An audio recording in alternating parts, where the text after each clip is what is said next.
بسم اللہ الرحمن الرحیم۔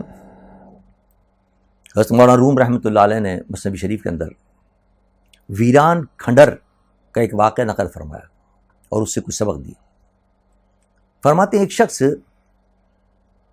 مکان تلاش کرتا پھر رہا تھا کہ کوئی اچھا مکان مل جائے۔ ایک شخص اس کو ملا، ایک مہربان، اور اس کو وہ ایک کھنڈر کے اندر لے گیا کہ آؤ میں تمہیں مکان دلاتا ہوں۔ وہاں کھنڈر دیکھا تو وہاں کھنڈر تھا، ٹوٹی پھوٹی ایک دیوار تھی، اجڑا ہوا ماحول تھا سارا۔ اس کے بعد جا کر وہ کھڑا کر دیا اس نے اور کہا کہ کاش یہ اگر تیرا مکان ہوتا تو ہم یہاں قریب قریب ہوتے، میرا بھی یہاں قریب مکان ہے، ہم اور تم قریب ہو جاتے بالکل۔ اگر اس گھر کی چھت ہوتی، چھت نہیں ہے اس کے اندر، ورنہ تم یہاں رہتے تو کتنا اچھا رہتا، میرا گھر بھی یہاں قریب ہی ہے، ہم اور آپ قریب قریب ہوتے بالکل۔ اور اگر اس ویرانے کے اندر، اس کھنڈر کے اندر اگر کوئی کمرہ بھی یہاں بنا ہوا ہوتا تو تمہاری بڑی آسانی ہو جاتی، مہمانوں کو بٹھا سکتے تم ادھر۔ کاش کی یہ جگہ ویران نہیں ہوتی، اگر یہ ویران نہیں ہوتی جگہ اور یہاں سب آباد ہوتے، تم بھی یہاں آباد ہوتے تو کتنا اچھا ہوتا اور کتنا سکون ملتا۔ اس نے کہا دیکھنے کے بعد، اس نے کہا میاں یہ تو سب باتیں تمہاری صحیح ہیں کہ قرب بھی تمہارا ملتا تو بڑی اچھی بات ہوتی، مہمان بھی یہاں ٹھہرتے بڑی اچھی بات ہوتی، لیکن یہاں تو اگر کسی وہاں کچھ ہے ہی نہیں۔ اگر کی عمارت تمہاری کھڑی، اگر یہ ہوتا تو یہ ہوتا، اگر یہ ہوتا تو یہ ہوتا، اگر کے سوا عمارت یہاں کچھ بھی نہیں۔ مجھے تو حقیقی عمارت چاہیے، مجھے اگر کی عمارت نہیں چاہیے۔ تم نے تو اگر کی عمارت کھڑی کر دی آ کے، اگر یہ ہوتا تو یہ ہوتا۔ حقیقی عمارت، حقیقی مجھے کو گھر دکھاؤ۔ یہ ایک واقعہ قرآن مثنوی شریف کے اندر مولانا روم رحمۃ اللہ نقل کیا اور اس سے کچھ سبق دیا۔ پہلا سبق تو یہ دیا کہ اکثر یہ ہوتا ہے ہمارے یہاں بھی کہ ہم بھی اگر مگر کے اندر اپنی زندگی برباد کر رہے ہیں، عمل کی طرف ہم نہیں آ رہے، عمل کی طرف ہماری توجہ نہیں ہے، اس پوری زندگی کو ہم اگر مگر کے اندر صرف کر رہے ہیں۔ اور جو اگر مگر کی بات کرتے ہیں عمل وہ نہیں کرتے، دنیا کے اندر بھی خسارے میں رہیں گے، آخر میں خسارے رہیں گے۔ سبق اس سے یہ ملا حقیقی کام کرو، اگر مگر کے اندر نہ پڑو۔ حضور سرور دو جہاں صلی اللہ علیہ وسلم اس لیے فرمایا ایاکم واللو فإن اللو یفتح عمل الشیطان۔ یہ لو اور اگر کے لفظ سے بچو، اگر یہ ہو تو اگر وہ ہو جاتا، عمل کرو۔ یہ اگر وگر کرنا یہ شیطان کا دروازہ کھول دیتا ہے، میرا آقا سرور دو جہاں صلی اللہ علیہ وسلم نے فرمایا۔ یعنی یہ منافق کی علامت ہے، وہ عمل نہیں کرتا، اگر مگر کے اندر اپنی ساری زندگی برباد کر دیتا ہے، تو اس کو حسرت کے سوا کچھ نہیں ملتا۔ چنانچہ قرآن میں اللہ نے فرمایا کہ وہ کیا کہے گا قیامت کے دن، لولا اخرتنی الی اجل قریب، اگر تو مجھے کچھ اور تھوڑے دنوں کے لیے مہلت دے دیتا تو کتنا اچھا رہتا۔ تو نے مجھے تھوڑے دنوں کی مہلت نہیں دی، ورنہ میں یہ کر لیتا، ورنہ میں یہ کر لیتا۔ یہ اللہ نے مہلت دی ہے، اس مہلت سے فائدہ اٹھا لے، یہ زندگی تیرے لیے غنیمت ہے، اس میں عمل کر لے اس کے اندر، ورنہ قیامت کے دن یہی کہے گا کہ اگر مجھے تھوڑی سی مہلت مل جاتی تو میں نماز بھی پڑھ لیتا، اگر اور مہلت مل جاتی۔ اس سے بڑی مہلت کیا ہوگی؟ کسی کا 50 سال عمر ہے، کسی کی 60 سال عمر ہے، کسی کی 100 سال عمر ہے، پھر بھی وہاں جا کے یہ تو کہے گا کہ مجھے اور مہلت مل جاتی، اگر مجھے یہ موقع ملتا، اگر مجھے نہیں۔ یہ وقت عمل کا ہے، اب عمل کر لے اگر مگر کو چھوڑ، ورنہ پچھتائے گا۔ آج یہی ہو رہا ہے، کچھ وہ کہتے ہیں نماز کے لیے میاں فرصت نہیں، اگر میرے کپڑے پاک ہوتے تو میں پڑھ لیتا نماز، اگر کپڑے پاک نہیں ہیں میرے۔ کسی کو کہتا آپ رشوت چھوڑ دو میاں، یہ نوکری کے اندر تم کھا رہے ہو، کما رہے ہو، حرام کما رہے ہو۔ ہاں اگر کیا نام، مجھے بڑھاپا جب آئے گا تو پھر میں دیکھوں گا، ابھی تو چلنے دو۔ ارے یہ وقت ہے چھوڑنے کا۔ اگر میرے پاس یہ ہوتا، اتنے پیسے ہوتے میرے پاس تو میں مسجد بنوا دیتا۔ یہ غریب آدمی جا رہا ہے، اگر میرے پاس کچھ پیسے ہوتے تو میں اس کو دے دیتا۔ ایک بچے پریشان ہیں کسی مدرسے کے اندر، اگر میرے پاس کچھ ہوتا تو میں ان کو کھلا دیتا۔ یہ غریب بیچارہ جا رہا ہے بھوکا، اگر میرے پاس کچھ میں دیتا۔ اگر مگر چھوڑ دے، اللہ کی راہ کے اندر نکال، اگر مگر چھوڑ، جو کام کرنے کا جلد کر لے اس کام کو. اتنا تو ہے تیرے پاس کہ تو ایک آدمی کو روٹی تو کھلا سکتا ہے، اتنا تو ہے تیرے پاس کہ تو فوری عمل تو کر سکتا ہے. فوری طور پر نماز پڑھنی، اگر کپڑے میرا بھی تو درست نہیں ہے، جب درست ہوں گے تو میں کروں گا. نہیں، یہ اگر مگر چھوڑ، آج سے نماز شروع کر دے. اگر مگر کرنا یہ منافق کا کام ہے. مولانا روم رحمۃ اللہ علیہ فرماتے ہیں کا منافق در اگر گفتن بمرد وز اگر گفتن بجز حسرت نبر. کار بختست آنو آہم نادرست کسب باید کردتا تن قادرست. فرماتے ہیں کہ منافق جو ہے وہ اگر مگر میں مر جاتا ہے اور کہنے کے لیے سوائے افسوس کے کچھ حاصل نہیں کیا اس نے. مقدر کی بات ہے، اور وہ بھی بہت نادر ہے کہ جب تک بدن میں جان ہے کمائی کرتا رہے آدمی. یہ مقدر کی بات ہے کہ جن میں جان ہے تو وہ کمائی کرتا رہے. اگر مگر میں نہ پڑے، اللہ نے جان دی ہوئی ہے، اللہ نے یہ وقت دیا ہوا ہے، یہ سہولت دی بھی، جو مہلت دی بھی ہے، اس کے اندر کر لے، نماز پڑھ لے، اس مہلت سے فائدہ اٹھا لے، اللہ کی یاد کے اندر اس وقت کو گزار لے. ورنہ یاد رکھ کہ پھر اگر مگر کے اندر اگر رہے گا تو آخرت کے اندر افسوس کرے گا، حسرت کے سوا تجھے کچھ نہیں ملے گا. پھر یہ بھی اس واقعے سے سبق دینا مقصود ہے کہ اکثر لوگ خیالی پلاؤ پکاتے رہتے ہیں، قبضے میں کچھ نہیں ہوتا. پر خیالی پلاؤ نہ پکاؤ، کوئی ایسی چیز کرو جو عملی طور پر کام میں آنے والی ہے، جس پر تو عمل کر سکتے ہو. اتنی بڑی کوٹھی بناؤں گا، اتنا بڑا یہ کروں گا، اتنا بڑا وہ کروں گا، جتنی حیثیت ہے اس کے مطابق آدمی رہے تو زندگی آسان ہو جاتی ہے. اور اگر بڑی خیالی پلاؤ پکائے گا، نہیں میں اتنی بڑی کوٹھیاں بناؤں گا، اتنے بڑے میل لگاؤں گا، اتنے بڑے یہ کروں گا، وہ جو پیسہ ہے وہ بھی ضائع چلا جاتا ہے. خیالی پلاؤ کے بعد وہ جو انسان اس پہ عمل کرتا ہے، اپنی چادر دیکھ کے پاؤں پھیلائے. زیادہ خیالی پلاؤ پکانے کی ضرورت نہیں ہے، اپنی حیثیت کے مطابق عمل کرے تو اس کے اندر اللہ برکت پیدا کر دیتا ہے. یہ ان واقعات سے، اس واقعے سے اور حکایت سے مولانا روم رحمۃ اللہ علیہ نے یہ سبق ہمیں دیا. دوسری حکایت ایک اور مولانا روم رحمۃ اللہ علیہ نے بیان فرمائی، اور اس سے بھی کچھ سبق دینے مقصود ہے. آپ فرماتے ہیں کہ ایک شخص تھا مرض استسقاء میں. مرض استسقاء یہ ہوتی ہے کہ اس کے اندر پیاس بہت لگتی ہے آدمی کو. استسقاء کا مریض تھا ایک شخص،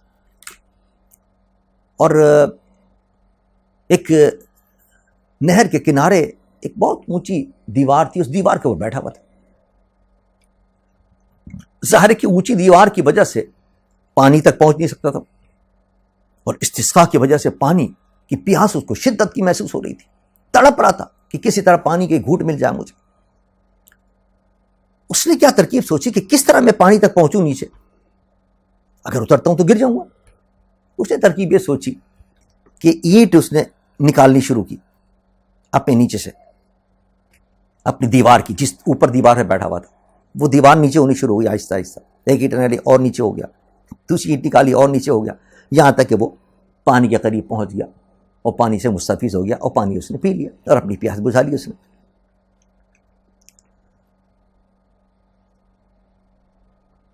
مولانا روم رحمۃ اللہ علیہ نے اس واقعے کو بیان کیا کر ہمیں سبق دیا. آپ فرماتے ہیں کہ انسان جو ہے وہ تکبر کی، نخوت کی بلند دیوار پر بیٹھا ہوا. یہی وجہ کہ اس بلند دیوار پر بیٹھنے کی وجہ سے اللہ کا اس کو قرب نہیں مل رہی، جنت اس کو نہیں مل رہی. حالانکہ قرآن میں اللہ فرماتا ہے جنات تجری من تحت الانہار خالدین فیہا، جنات تمہارے قدموں کے نیچے، تم چلو گے تمہارے قدموں کے نیچے نہریں بہ رہی ہوں گی. لیکن یہ کب ملے گی؟ یہ اس وقت ملے گی جب تو تکبر کی دیوار سے نیچے آئے گا. اور تکبر کی دیوار سے نیچے آتا ہے تواضع کے ذریعے آدمی انکساری اختیار کرے، تواضع اختیار کرے، تکبر کو چھوڑے، اپنی انانیت کو چھوڑے، جب چھوڑ دے گا انانیت کو، تکبر ختم کر دے گا، تواضع انکساری اختیار کرے گا، نیچے آئے گا، تجری من تحت الانہار، بھی جنت تجھے مل جائے گی، جنت کے باغات اور جنت کی نہریں تجھے ملیں گی جو تیرے قدموں کے نیچے بہ رہی ہوں گی، لیکن اسی کو ملتی ہے جو تواضع اللہ کی بارگاہ میں اختیار کرتا ہے۔ تکبر اللہ کو پسند نہیں، انانیت اللہ کو پسند نہیں۔ اب یہ تکبر اور انانیت بھی کئی قسم کا ہوتا ہے اور کئی وجہ سے ہوتا ہے۔ کسی کو اپنے علم کا تکبر ہوتا ہے، علم کا نشہ ہوتا ہے، علم کا غرور ہوتا ہے۔ کسی کو اپنے منصب کا تکبر اور غرور ہوتا ہے، کسی کو اپنی دولت کا غرور ہوتا ہے۔ پیسہ ہے، پیسے کے اندر کوئی اپنے منصب کے غرور کے اندر، کوئی اپنے علم کے غرور کے اندر، جس کے چاہتے ہیں ظلم کرتے ہیں، جس پر چاہتے ہیں ظلم کرتے ہیں، جس کے چاہتے ہیں حقوق کو غصب کر لیتے ہیں، کوئی پوچھنے والا نہیں۔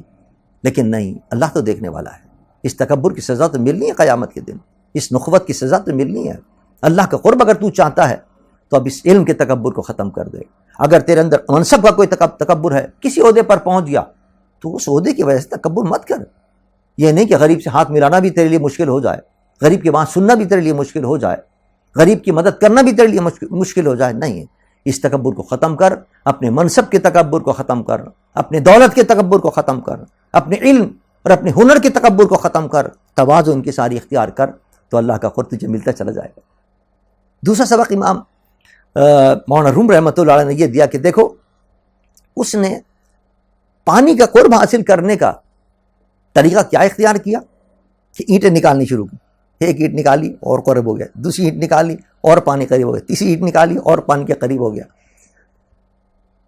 مولانا روم رحمۃ اللہ علیہ فرماتے ہیں تو بھی گناہوں کی اینٹیں نکالتا چلا جا اپنے اندر سے، گناہوں کی اینٹیں اپنے نیچے سے نکالتا چلا جا، اللہ کا قرب تجھے ملتا چلا جائے گا۔ تاکہ دیبار عالی گردنست مانئی سرفرودا وردنست برسرے دیبار ہر کو تشنتر زود تر اومی کند خشت و مدر۔ جب تک کہ تیری دیوار اونچی ہے، اونچی گردن والی دیوار، تجھے سر جھکانے سے منع کرتی رہے گی۔ جو شخص دیوار پر بیٹھا ہوگا وہ کبھی بھی نیچے نہیں پہنچ سکے گا، اور جب وہ اینٹیں نکالے گا تو پھر نیچے آتا چلا جائے گا۔ گناہ کی اینٹ نکالتا چلا جا، ایک ایک گناہ کو چھوڑتا چلا جا، ایک ایک گناہ کو چھوڑتا چلا جا، اللہ کی رحمت کے قریب ہوتا چلا جائے گا، اللہ کے قرب کو پالے گا۔ ایک اور اس واقعے سے مولانا روم رحمۃ اللہ علیہ سبق دینا چاہتے ہیں۔ وہ سبق یہ ہے کہ دیکھیے، اس شخص کو صرف پانی محبوب نہیں تھا، بلکہ پانی کی آواز بھی اس کو محبوب لگ رہی تھی۔ وہ کہتا میں اوپر بیٹھا ہوا ہوں، پانی کی آواز مجھے نہیں آ رہی۔ وہ جو پانی کا جوش میں آتا ہے اور جب اس کی لہریں لگتی ہیں کنارے سے، اس کی آواز سے بھی ایک پیاسے شخص کو سکون ملتا تھا اور راحت ملتی تھی۔ پیاس اگر ہو صحیح معنوں کے اندر تو پھر جو چیز محبوب ہوتی ہے وہ تو ہوتی محبوب، اس کی جو نسبت رکھنے والی چیزیں وہ بھی محبوب ہو جاتی۔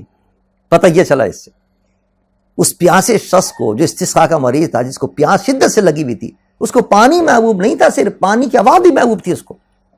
مولانا روم رحمۃ اللہ علیہ سبق دینا چاہتے ہیں کہ دیکھو، انسان کو اللہ محبوب ہے، اللہ کا رسول محبوب ہے، اس سے جو چیز تعلق رکھنے والی ہوں گی وہ بھی اس کو محبوب ہوں گی۔ محبوب کی آواز، اذان جو ہے وہ بھی محبوب کی طرف سے آواز ہوتی ہے، وہ اس کو محبوب ہوتی ہے۔ اذان دینا بھی محبوب ہے، اذان سننا بھی محبوب جاتا ہے۔ اذان سن کر وہ بے چین اور بے قرار ہو جاتا ہے کہ محبوب کا بلاوا آ گیا مجھے۔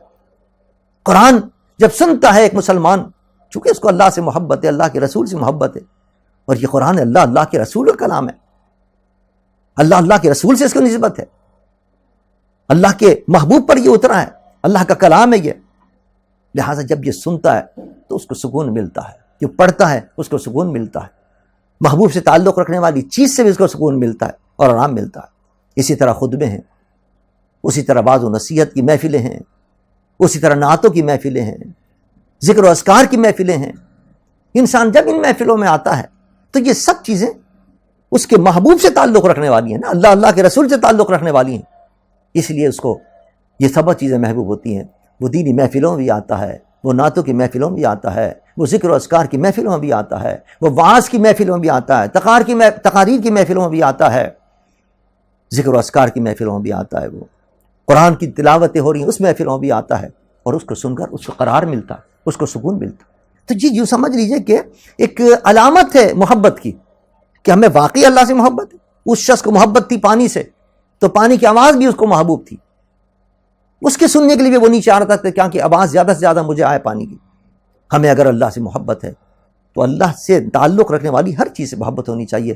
ہمیں اگر اذان کی آواز میں بھی مزہ آئے، اگر تلاوت قرآن میں بھی ہمیں مزہ آ رہا ہے، اگر ہمیں نعت سننے میں بھی مزہ آ رہا ہے، تو سمجھ لیں ہمیں اللہ سے اور اللہ کے رسول سے سچی محبت۔ اور اگر ہم ان سے بھاگتے ہیں، تلاوت قرآن کی محفلیں ہو رہی ہیں ہم بھاگ رہے ہیں، گانوں کی کہیں محفل ہو جائے تو جناب دوڑے ہوئے آدمی جاتے ہیں وہاں، اور اگر قرآن کی کہیں پتہ چلے کہ قرآن کی محفل ہو رہی ہے، پتہ چلے کہیں ذکر و اذکار کی محفل ہو رہی ہے، تو ہم نہیں جاتے۔ اس کا مطلب ہے ہمیں اللہ سے سچی محبت نہیں ہے، اللہ کے رسول سے سچی محبت نہیں ہے۔ ورنہ اگر اللہ کے رسول سے سچی محبت ہوتی تو جو اللہ کے رسول سے جس چیز کا بھی تعلق ہے وہ بھی ہمیں محبوب ہو جاتے، وہ آوازیں بھی ہمیں محبوب ہو جاتی جو اللہ کے رسول کی طرف لے جانے والی ہوتی۔ اللہ تبارک و تعالی ہمیں اور آپ کو اپنی سچی محبت عطا فرمائے تاکہ جو اس سے تعلق رکھنے والی چیزیں وہ بھی ہمیں محبوب ہو جائیں۔ وما علینا الا البلاغ المبین۔